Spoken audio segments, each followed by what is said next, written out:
안녕하세요. 안전한 투자로 편안한 노후 준비 중경투 TV입니다. 네, 9월 28일 화요일입니다. 비트코인 42,900달러 마이너스 1.33%, 이더리움 2,900달러 마이너스 3.68%, 에이다, 리플, 폴카닷 마이너스고 솔라나, 루나는 플러스입니다. 중국발 코인 리스크하고 헝다 파산, 중국 코인 추가 제재를 시장에서 이미 어느 정도 리스크를 인지하고 있기 때문에 비트코인 장중에 44,000달러까지 상승을 했었죠. 하지만 아직 악재 모두가 해소된 것은 아니고요. 미국 디폴트 이슈로 인해서 비트코인, 이더리움 재차 추가 하락이 왔습니다. 미국 재정 확대 정책은 무난히 잘 해결될 거라고 다들 잘 알고는 있지만 비트코인이 200일선 아래 투심 약한 시기에 현재 위치해 있기 때문에 조그마한 리스크에도 투심이 약해지고 하락이 오는 거고요. 미국 의회에서 추가로 재정 확대 협의를 하면 디폴트 당장에 나올 수 없는 상황인 거 다들 알고는 있지만 공화당하고 민주당이 모두 팽팽하게 줄다리기 한다 볼 수가 있습니다. 이번에 민주당이 디폴트 안 나오게 법안 하나만 통과시키려는 게 아니라 중요 법안 하나 통과시킬 때 꼭 자기 당에 유리한 법안 몇 개를 추가로 넣어서 통과하려고 하기 때문에 연기가 되고 문제가 생기는 거고요. 미국 디폴트 이슈는 9월 27일에 종료되어야 하는 미국 재정 확대 법안인데 다시 연기되어서 9월 30일 9월 마지막 날까지 협상이 진행이 되고요. 9월 FOMC 미팅 테이퍼링부터 중국 헝다, 중국 코인 추가 제재, 그리고 미국 디폴트 이슈까지 9월 30일 9월 마지막 날까지 타이트하게 주식하고 코인 모두 자산 시장에 리스크 크게 가져오는 달이 9월입니다. 협상이 연기되어서 단기 불확실성이 증가함에 따라서 코인, 주식 모두 하방 압력이 강하게 들어왔고요. 하지만 비트코인이 42,000달러 지지선을 잘 유지해주고 있고 리스크들이 하나하나 해결되어 가고 있기 때문에 9월 30일 미국 재정 확대 협의는 11월 20일 연준 테이퍼링 발표 전까지의 마지막 리스크다 볼 수가 있습니다. 10월 1일부터는 딱히 악재될 것이 없고요. 10월 1일 중국 국경일 열흘간 휴가가 시작되고 빅테크주 어닝 발표 시즌이기 때문에 언론사들 빅테크주로 관심을 돌릴 듯 하고요. 그러면 코인 시장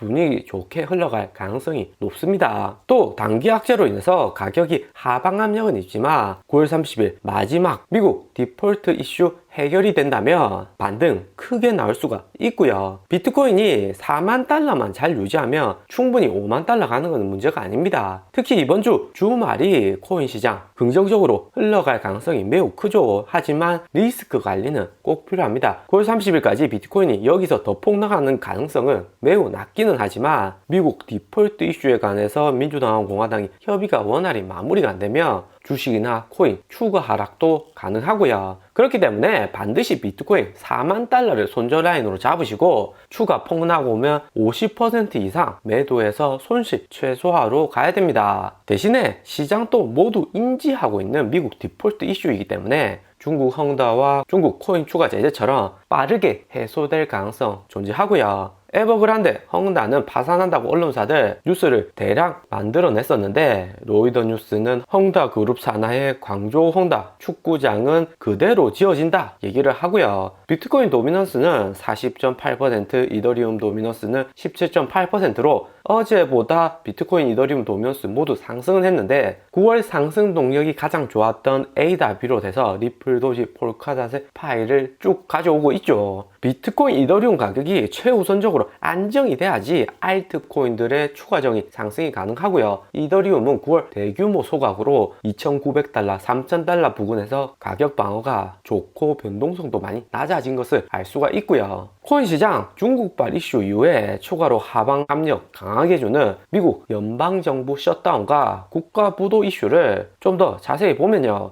9월 27일까지 완료되어야 하는 연방정부 셧다운 방지하는 예산안이 27일에서 30일까지 이번에 연기가 되면서 코인 시장 불확실성으로 인해서 가격이 하락을 한 거고요. 초당적 인프라 법안의 하원 표결로 낸시 벨로시 하원 의장이 민주당 의원에게 이번 인프라 법안에 대해서 추가 논의를 한 다음에 30일까지 최종 표결을 한다고 하고요. 미국이 이번에 인프라 법안 1조 2천억 달러까지 대규모 시장에 자금 자금을 투입하면 물가 상승률과 부동산 가격 추가로 더 상승할 것이 당연하기 때문에 일부 민주당 내에서도 반대하는 세력이 존재하는 겁니다. 그것을 낸시 펠로시 하원 의장이 9월 30일까지 설득을 한다는 거죠. 민주당 내에서 이번 초당적 인프라 법안 반대하겠다고 밝힌 의원이 11명이고 실명으로 반대를 했고요. 하원에서 이번에 추가 인프라 법안 통과가 되려면 전체 미국 하원의 435명 중에 공수석 3명 제외하고도 217명의 하원 의원이 찬성을 해야 되고요. 그리고 초당적 인프라 법안하고 같은 날에 미국 내년 예산안하고 부채한도 유예안 표결도 같은 날 이루어집니다. 공화당은 하원에서 인프라 법안이 통과가 되어야지 상원에서 예산안까지 통과해 주겠다고 민주당을 일시적으로 압박을 하고 있고요. 그렇기 때문에 인프라 법안 통과하고 그 다음에 정부 부채 한도 유예가 통과되는 거고 낸시 펠로시 하원 의장의 반대 세력들 설득이 중요하겠죠. 만약에 상원에서 28조 5천억 부채 한도 유예를 통과를 안 시켜준다면 미국은 정부 자금의 고갈로 인해서 디폴트 채무 이행이 될 가능성이 높고요. 여기 표에서 좀 더 자세히 보면 두 번째 정부 부채 한도 유예 법안만 무난히 통과되면 9월 27일 종료가 될 수 있는데 정부 부채 한도 유예하고 1조 2천억 달러인 인프라 법안 3조 5천억 사회 복지 법안까지 여러 가지 쟁점은 연방 셧다운 방지 법안하고 중요 문제 해결할 때 같이 통과하려고 하기 때문에 이슈가 되는 거죠. 그런데 이런 공화당과 민주당의 논쟁은 올해 1월에도 똑같은 이슈가 있었습니다. 바이든 대통령 당선되고 추가로 부양책을 어느 정도 규모로 진행할 것인지 민주당하고 공화당 의견이 분분했는데 결국에는 민주당이 은근슬쩍 끼워 넣었던 미국 최저임금 상승 법안 때문에 일시적으로 유예가 되었고요. 하지만 결국에 코로나 개인지원금만 우선적으로 통과되었습니다. 쉽게 설명해서 자녀들하고 마트에 갔는데 자녀들이 마트 계산하기 직전에 엄마 저 과자 하나만 더 사도 돼요 하는 거하고 마찬가지인 경우죠. 과자 1,000원 2,000원짜리 추가하면 그래 같이 계산하자 이렇게 하겠지만 갑자기 5만원 10만원짜리 장난감 들고 와서 이것도 같이 결제하자고 하면 엄마 머리 계산 복잡해지는 거죠. 자녀하고 타협 들어가는 거고 엄마는 집에 가서 좀 쉬어야 되는데 자녀는 이거 안 사주면 집에 안 가겠다 때를 쓰면서 연기가 되는 거고요. 자녀들도 습관적으로 잘 알고 있습니다. 마트 결제할 때 카드로 쓱 긁고 나오기 때문에 이미 10만원 20만원 비용이 나오고 몇천원 1, 2만원 추가되어도 엄마는 그냥 슬쩍 넘어간다는 것을 알고 있고요. 만약에 이번에 여기 4가지 법안이 한꺼번에 통과가 되면 코인, 주식 모두 긍정적이고 민주당이 하려고 하는 복지나 인프라 정책이 더욱 탄력을 받겠죠. 그러면서 내년 11월에 미국 중간선거에서 민주당이 우위를 차지할 가능성이 매우 높고요. 하지만 공화당은 시장에 3조 5천억 추가로 투입되면 인플레이션 늘어나고 공화당이 하고자 하는 긴축에 제대로 접근을 못했다 볼 수가 있고요. 그러면 공화당의 내년 중간선거도 부정적으로 흘러갈 가능성 높습니다. 결론적으로 민주당이 상하원 과반을 차지하고 있고 민주당의 결정권이 가장 큰 바이든 정부의 임기 첫 해이기 때문에 무난히 해결될 가능성이 크죠. 또 이 같은 뉴스 한국, 미국, 중국에서 나오면 주가하고 코인은 단기에 일시적으로 하방 압력 받는 거고요. 이렇게 자세하게 내막을 잘 알면 절대 두려워할 필요 없고 오히려 추가 매수해야 되는 타이밍이라는 것을 알 수가 있습니다. 그리고 독일 총선 16년 만에 메르켈 총리, 기민연합당에서 사회민주당 3인당으로 정권 교체가 이루어졌고요. 3인당은 106표, 기민당은 196표로 메르켈 독일 전 총리가 2005년부터 독일 총리로 2000년대 독일 경제의 호황을 이끌었는데 코로나 여파로 인해서 독일 민심이 크게 작용을 했다 볼 수가 있습니다.